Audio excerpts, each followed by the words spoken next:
नमस्कार दोस्तों, मैं आपका अपने चैनल एच स्टडीज़ में स्वागत करता हूं। इस वीडियो में आपके लिए एसएससी एमटीएस के एक्सपेक्टेड क्वेश्चंस लेकर आ गया हूं।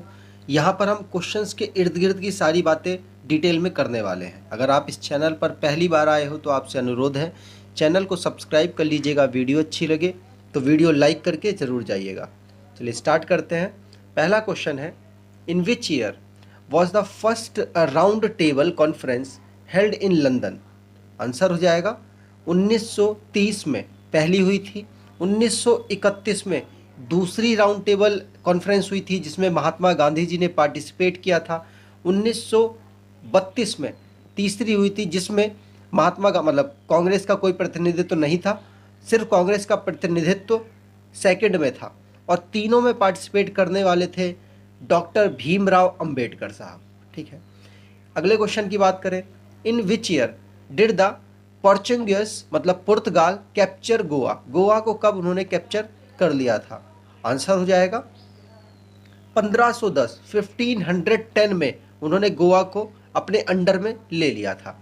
यहाँ पर गोवा के बारे में जान लें तो इस समय करंट सिचुएशन क्या है गोवा की? तो करंट सिचुएशन है गोवा की कि गोवा को स्टेट का दर्जा दे दिया गया है। कब दिया गया था? 1987 में। और गोवा की राजधानी है पणजी, और गोवा में डिस्ट्रिक्ट कितने हैं? 2। और गवर्नर है इनके पीएस श्रीधरन पिल्लई, और चीफ मिनिस्टर है प्रमोद सावंत। लेजिस्लेचर है जहाँ पर 40 सीट्स हैं, और राज्यसभा में 1 सीट और लोकसभा की 1 सीट यहाँ पर पड़ती है। अगर बात की जाए यहाँ के नेशनल पार्क की, तो national park Mollem national park यहाँ का एक नेशनल पार्क है। यहाँ की वाइल्ड लाइफ सेंचुरी की बात की जाए तो बोंडला, डॉक्टर सलीम अली, कोटेगांव, मेडई और भगवान महावीर वाइल्ड लाइफ सेंचुरी यहाँ की वाइल्ड लाइफ सेंचुरीज है। ठीक है, और लास्ट में नेत्रावाली यहाँ की वाइल्ड लाइफ सेंचुरी भी है। अगले क्वेश्चन की बात करें, name the first actor to win Oscar award? तो ऑस्कर अवार्ड जीतने वाले पहले एक्टर कौन थे? तो आंसर यहाँ पर हो जाएगा, आंसर है एमिल जेनिंग। एमिल जेनिंग पहले ऑस्कर जीतने वाले एक्टर थे, ये बात आपको ध्यान रखनी है। अगर ऑस्कर की बात की जाए तो इसको 1929 में स्टार्ट किया गया था, यहाँ पर आप देख सकते हैं, और इस अवार्ड को एकेडमिक अवार्ड भी कहा जाता है। ठीक है, 93rd अवार्ड अब प्रेजेंट किया गया है। यहाँ पर बात की जाए और पहले जो विनर थे वो कौन थे, तो आंसर पहला तो आपने देख लिया, एमिल जेनिंग बेस्ट एक्टर थे। बेस्ट एक्ट्रेस पहली कौन थी? तो जेनेट गैनोर पहली बेस्ट एक्टर थी।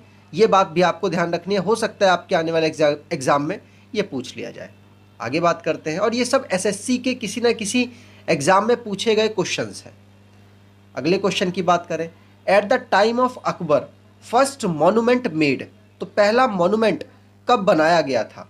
तो आंसर हो जाएगा, और कौन सा बनाया गया था, माफ़ कीजिएगा, कौन सा बनाया गया था? तो हुमायूं का टॉम्ब जो कि दिल्ली में लोकेटेड है, उसको सबसे पहले अकबर के समय पर बनाया गया था। अब कौन कौन से जो मॉन्यूमेंट्स हैं वो राजाओं के समय पर बनाए गए, इसको रिवाइज कर लें। जैसे हुमायूं टॉम्ब दिल्ली में बनाया गया अकबर के द्वारा।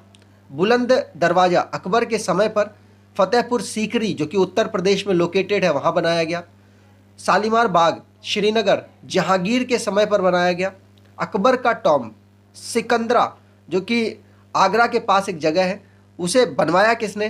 तो बेगम, अकबर की जो बेगम थी और जो उनके पुत्र थे जहांगीर, उनके द्वारा बनवाया गया था। टॉम्ब ऑफ इतमाद उल दौला आगरा में बनवाया गया नूर जहां के द्वारा। टॉम्ब ऑफ जहांगीर जो कि शाहजहां, माफ़ कीजिएगा यहाँ पर आप देख लीजिए, यही क्वेश्चन पूछा जाता है, लाहौर में उपस्थित है और शाहजहां ने बनवाया था। ताजमहल आगरा में उपस्थित है, शाहजहां ने बनवाया था। रेड फोर्ट दिल्ली में उपस्थित है, शाहजहां ने बनवाया था। शालीमार गार्डन लाहौर में उपस्थित है, शाहजहां ने बनवाया था। जामा मस्जिद दिल्ली में उपस्थित है और शाहजहां ने बनवाया था। शाहजहां के समय पर बहुत सारे मॉन्यूमेंट्स बने जो अभी भी उपस्थित हैं। बीवी का मकबरा औरंगाबाद में बनवाया गया आज़म शाह के द्वारा। सलीम चिश्ती की जो टॉम्ब है फतेहपुर सीकरी में उपस्थित है, अकबर के समय पर बनवाया गया। अगले क्वेश्चन की बात की जाए, Jayaprakash Narayan museum of socialism is situated in, answer हो जाएगा लखनऊ में ये सिचुएटेड है। डी ऑप्शन यहाँ पर सही हो जाएगा। जो भी म्यूजियम है वो इंपॉर्टेंट है, यहाँ पर लिख दिया है इंडियन म्यूजियम कोलकाता में है, नेशनल म्यूजियम दिल्ली में है, सलार जंग म्यूजियम हैदराबाद में है, मोस्ट इंपॉर्टेंट है, the prince of Wales museum Mumbai में है, national museum rail museum Delhi में है, calico museum of textile Ahmedabad में है, और देखिए Shankar international dolls museum Delhi में है, नेपियार म्यूजियम त्रिवंद्रपुरम में है, केरल। ठीक, आगे बात करें, which of the following teeth of the children is not part of the milk teeth. तो आंसर यहाँ पर हो जाएगा जो लास्ट की दाढ़ होती है वो बच्चों पे नहीं आती है, उसे कहते हैं मोलर। मतलब अब मैं आपको फिगर में दिखाता हूँ, यहाँ से तो नहीं समझेंगे आप। यहाँ देखिए, जो आगे वाले दांत होते हैं इनको कहते हैं इंसाइजर। उसके बाद जो साइड वाले, जिसे ड्रैकुला दांत हम बचपन में कहा करते थे, वो होते हैं कैनाइन। उसके बाद जो थोड़ी सी हल्की दाढ़ की तरफ जाएंगे तो आपको दांत मिलेंगे डबल डबल करके, वो होंगे हमारे प्री मोलर। उसके बाद जो लास्ट 3 बचते हैं वो होते हैं हमारे मोलर, वो बच्चों में नहीं होते हैं। ठीक है, तो आपको बता दूं, बड़ों में जो 32 दांत होते हैं उनकी कैटेगरी क्या होती है। इसको इतने पार्ट में काट दो और 4 पार्ट में काटने के बाद इस वाले का रेशो निकाला गया है। क्या होता है रेशो, मतलब इंसाइजर होते हैं 2 इस चौथाई हिस्से में, और उसके बाद 1 होता है हमारा कैनाइन, 2 होते हैं हमारे प्री मोलर और 3 होते हैं हमारे मोलर। कुछ इस तरीके का रेशो इस 4 में हो, इस चौथे पार्ट में होगा, इस चौथे पार्ट में भी ऐसा ही होगा, इस चौथे पार्ट में भी ऐसा ही होगा, इस चौथे पार्ट में भी ऐसा ही होगा। अगर आप चाहें तो इनको काउंट कर लें, 2 1 3 और 2 5 5 और 3 8 8 इतने में हो गए, 8 इतने, और टोटल मिलाकर 32 दांत हमारे हो गए हैं। आगे बात करें, when Rajiv Gandhi was awarded Bharat Ratna, Bharat Ratna Rajiv Gandhi को कब दिया गया था। तो आंसर हो जाएगा राजीव गांधी जी को भारत रत्न 1991 में दिया गया, और ये वो पर्सन है जो कि सबसे यंगेस्ट उम्र में प्रधानमंत्री भारत के बने थे। तो इंपॉर्टेंट है, आपसे एग्जाम में पूछे जा सकते हैं। ठीक है, यहाँ पर आपको बता दूं राजीव गांधी से रिलेटेड एक और पॉइंट, कि राजीव गांधी खेल रत्न अवार्ड अभी जो चल रहा था उसको मेजर ध्यानचंद खेल रत्न अवार्ड में कन्वर्ट कर दिया गया है। वो जो राजीव गांधी खेल रत्न अवार्ड था उसको 1991 से ही स्टार्ट किया गया था, और अब इसको 2021 में नरेंद्र मोदी जी ने नाम चेंज करके उसका कर दिया है मेजर ध्यानचंद खेल रत्न अवार्ड। आगे बात करें, अगला क्वेश्चन है, who was the first women general secretary of SAARC. आपको पता होगा सार्क की फुल फॉर्म है South Asian association for regional corporation. इसकी पहली महिला जो जनरल सेक्रेटरी थी कौन थी। तो आंसर यहाँ पर हो जाएगा फातिमा ज्ञाना सायद। फातिमा ज्ञाना सायद जो कि पहली सार्क की जनरल सेक्रेटरी थी। ठीक है, यहाँ पर हम सार्क के बारे में भी थोड़ा सा जान लेते हैं, लेकिन आप यहाँ पढ़ लीजिए कि मालदीव की रहने वाली थी, उनका नाम था फातिमा दियाना सायद। ये पहली महिला थी जो सेक्रेटरी जनरल थी सार्क की। सार्क के बारे में बात की जाए तो सार्क के 8 मेंबर हैं और 2 ऑब्जर्वर, माफ़ कीजिएगा 10 ऑब्जर्वर स्टेट्स हैं। ठीक है, यहाँ पर अगर बात करना चाहें कि सार्क के मेंबर कौन कौन से हैं, तो यहाँ आप मैप पर देख सकते हैं अफगानिस्तान, पाकिस्तान, इंडिया, नेपाल, भूटान, बांग्लादेश, श्रीलंका और मालदीव। ये 8 देश हैं जो कि इसके मेंबर हैं, परमानेंट मेंबर हैं, और 10 ऑब्जर्वर स्टेट्स हैं। ठीक है, अगर इसके हेडक्वार्टर की बात की जाए तो हेडक्वार्टर है काठमांडू नेपाल में, और इसके इस समय सेक्रेटरी जनरल हैं श्रीलंका के इसाला रुआन विरंकून। ठीक है, चलिए आगे बात करें, और इसकी इस्टेब्लिशमेंट 1885 में हुई थी। 1985 में हुई थी। ठीक, चलिए आगे बात करें, बुलंद दरवाज़ा इज लोकेटेड इन। तो बुलंद दरवाज़ा कहाँ पर लोकेटेड है, कहाँ पर है। तो आंसर हो जाएगा ये उत्तर प्रदेश में लोकेटेड है। ठीक है, यहाँ आप देख सकते हैं। अगला question, Indira Sagar dam which is a concrete gravity dam is located in which of the following state. तो आंसर इसका हो जाएगा ये कहाँ पर है, ये मध्य प्रदेश में लोकेटेड है। ये बात आपको ध्यान रखनी है। ठीक है, यहाँ पर डैम्स के बारे में थोड़ा सा डिटेल देने की कोशिश की है। हाईएस्ट डैम कौन सा है इंडिया का? तो टिहरी डैम है जो कि उत्तराखंड में लोकेटेड है। लॉन्गेस्ट डैम कौन सा है? तो हीराकुंड डैम है जो कि उड़ीसा में लोकेटेड है। ओल्डेस्ट डैम कौन सा है भारत का? तो कलराई डैम जो कि तमिलनाडु में लोकेटेड है, वो सबसे ओल्डेस्ट है।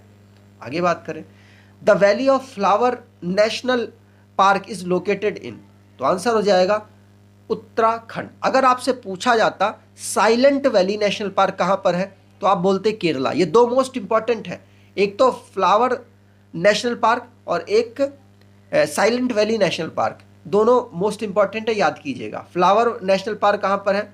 उत्तराखंड में। साइलेंट वैली कहाँ पर है? केरला में। आगे बात करें, अगला क्वेश्चन है, उससे पहले यहाँ पर कुछ वैलीज हैं उनको रिवाइज कर लेते हैं। जैसे अराकू, अराकू वैली विशाखापट्टनम में है। बराक वैली असम में है। चुम्बी वैली तिब्बत चाइना में है। दून वैली जो कि उत्तराखंड में है। जूको वैली, ये डी यहाँ पर साइलेंट है, जूको वैली नागालैंड में है। जौहर वैली उत्तराखंड में है। कंबम वैली तमिलनाडु। कांगड़ा हिमाचल प्रदेश। नीलम वैली पाकिस्तान। और न्योरा वैली कहाँ पर? दार्जिलिंग वेस्ट बंगाल में है। आगे बात करें, the somatosensory receptor in human being detect, answer हो जाएगा ये क्या करने के काम आता है? तो आंसर है यहाँ पर ये टच को सेंस करने के काम आता है। ठीक है, सी ऑप्शन यहाँ पर सही हो जाएगा। अगर बात की जाए केमिकल को कोई रिसेप्ट कर पाए, मान लो आपके स्किन पर तेजाब डाला जाए तो आपकी स्किन कुछ ना कुछ रिएक्ट करेगी, तो ये क्या होगा? Chemo receptor. टेम्परेचर को अगर आपकी स्किन सेंस करती है तो उसे कहते हैं थर्मो रिसेप्टर। प्रेशर को अगर आप सेंस कर पाते हैं तो उसे कहते हैं मैक्नो रिसेप्टर। अगर लाइट को आप सेंस कर पाते हैं तो उसे कहते हैं फोटो रिसेप्टर। आगे बात करें, अगला क्वेश्चन है, Manas wild life sanctuary is in, Manas wild life sanctuary कहाँ पर लोकेटेड है? तो अगर आप करंट अफेयर वाली वीडियो फॉलो कर रहे होंगे तो आपको आसानी से आंसर आप दे देंगे, ये आसाम में लोकेटेड है। ठीक है, आसाम यहाँ पर आंसर सही हो जाएगा।